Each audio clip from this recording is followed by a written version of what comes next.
kindred spirit. I'm writing to you in the hope that you exist out there. I don't doubt that you do. In fact, I'm pretty sure you're living your life, in many ways quite similar to mine.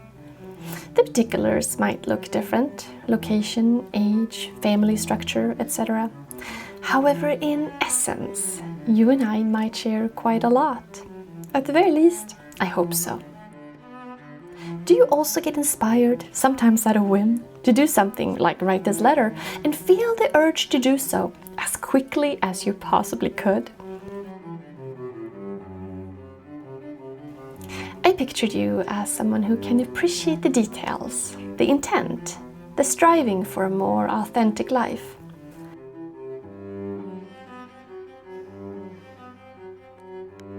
Perhaps you also have vegetables fermenting on the counter, fabric in a dye pot, a journal ready to get started, a project on your workbench or kitchen table, a good book drawing you back, and perhaps most important of all, an urge for the constant pursuit of becoming your best self.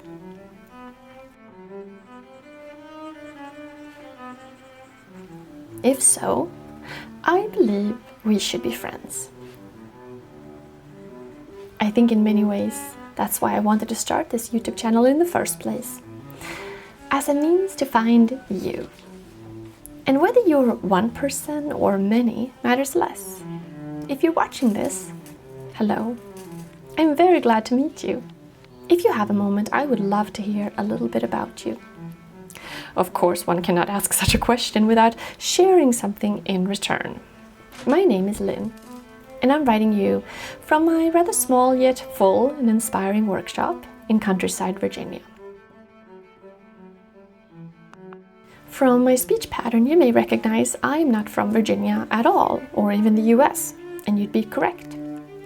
I'm from Sweden, although I've lived pretty much my entire adult life in this country.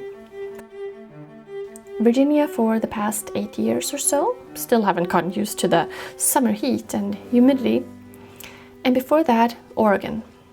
I have a family, a son, and my days are rather full.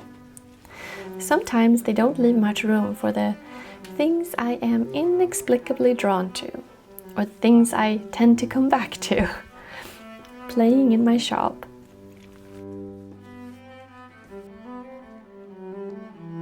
I must admit, writing this letter didn't even occur to me until earlier today when I was pondering the latest book I'm reading, The Correspondent by Virginia Evans. The reason I'm writing today. I am sorry. Isn't it funny, almost a little embarrassing? How something can prompt us to do something. Like here I am reading this book, and suddenly all I want to do is write letters. Although to be fair, I believe whenever we have impulses like this, based on influences from something else, it's because we're already ready for it. We are drawn to it, whatever that might be, because it's who we are. And honestly, isn't there something terribly romantic and wonderful about writing letters? I used to do it many years ago, but haven't in quite some time. The book, however, The Correspondent, is wonderful if you haven't heard of it. And I'm listening to it in the form of an audiobook, which I must say is perfect for this particular story. It takes place in the form of letters, and all the different letter writers have a different voice actor. Truly, if a book was ever more suited to be enjoyed in the form of an audiobook, I don't know what it would be. Although last year I listened to Tom Lake by Ann Patchett, and I thought that was rather marvelous too. Themes right up my alley, like motherhood, family, a farm, the theater, and the way life sometimes gives us twists and turns. Tell me, have you read or listened to one of these? Or do you have a different book which you lately find yourself thinking about over and over? I must admit, I go into spurts of reading, like most things I do. I read all kinds of different things: fiction, history, biographical accounts. I adore books which make me feel connected to others and the world around us, and especially accounts of women that are especially industrious, insightful, or just plain inspiring. Audiobooks I mostly listen to when I drive, or when I paint, or sew, or walk. I guess it adds up.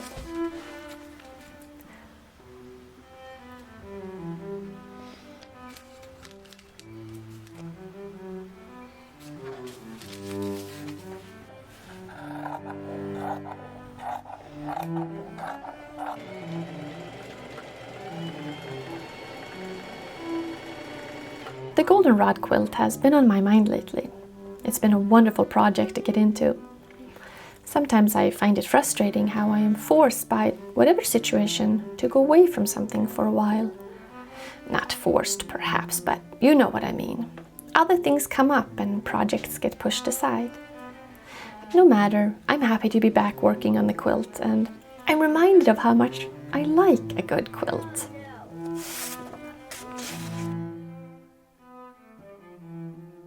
I remember when I first got into this hobby, I thought it such a peculiar and interesting concept.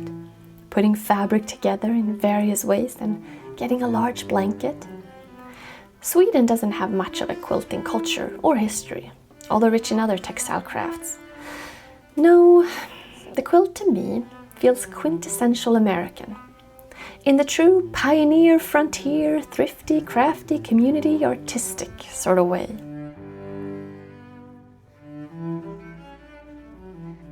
It's a living artwork, and it agrees with me. The idea that the quilt is beautiful and there's work behind it. But also, it isn't static. It's not something hanging on a wall. It's something you might sleep under, or have in your reading chair, or use for a picnic in a green and luscious park.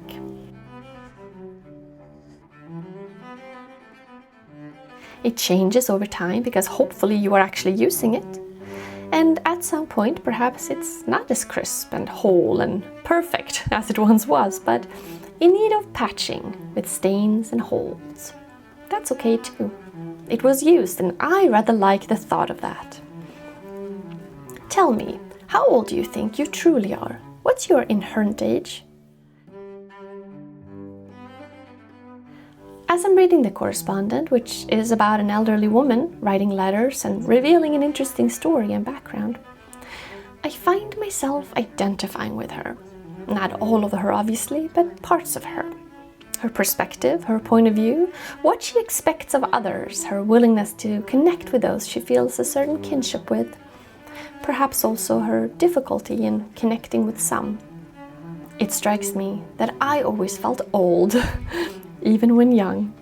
Some people, I think, are inherently young. They can be 80 years old, but their true age is still 20.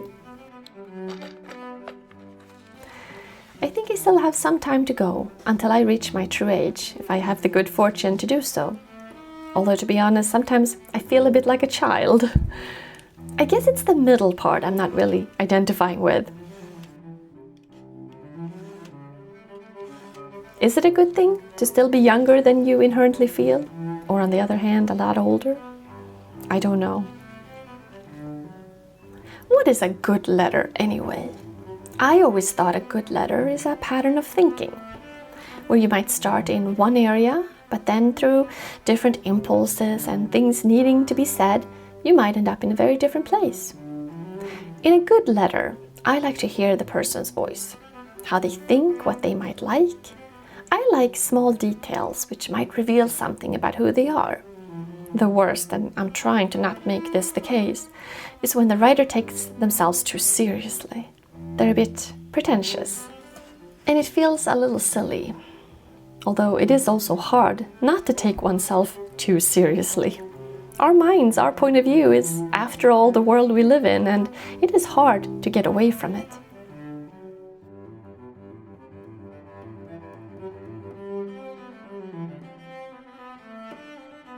And talking about worlds we live in, I just finished a movie. I can't stop thinking about it. It was A Complete Unknown, the recent picture about Bob Dylan. Have you seen it? First of all, I loved it in many ways. the actors, the performances, the world, the music. Being a big fan of Dylan's music in the first place, and music that tells a story overall, this movie was kind of a treat for me. After watching it, I fell into a rabbit hole of watching real Dylan clips from the same time period, and I must say, it completely turned my head around. I realized that the Dylan in the movie, the performance, had a fundamentally different aura from the man in those old 60s clips. The real Dylan had, or has, what do I know, a bright light around him. This innate curiosity about the world, almost like he was discovering things no one else knew when he was a bit of a joke. A sheer delight about the world, a very attractive and interesting quality, and I can see why so many were drawn to him, other than the obvious talent and music. Perhaps I'm just reading too much into some old footage, but it struck me that the movie didn't deliver this at all. Perhaps it's impossible, it's asking too much of already wonderful actors who did an amazing job. It is a great movie. But I didn't sense that innate bright energy and light radiating from him.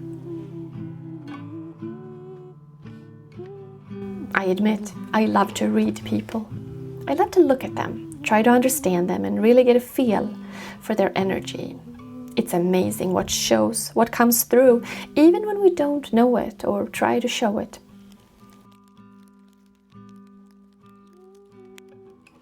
What we try to learn. What is that Mary Oliver quote? Tell me, what is it you plan to do with your one wild and precious life? I hope you are well. I hope you have been able to play a little bit today with something that fills you up. Like getting some new markers, or stitching some fabric together, maybe cooking a good meal. All my best, and until next time, Lynn.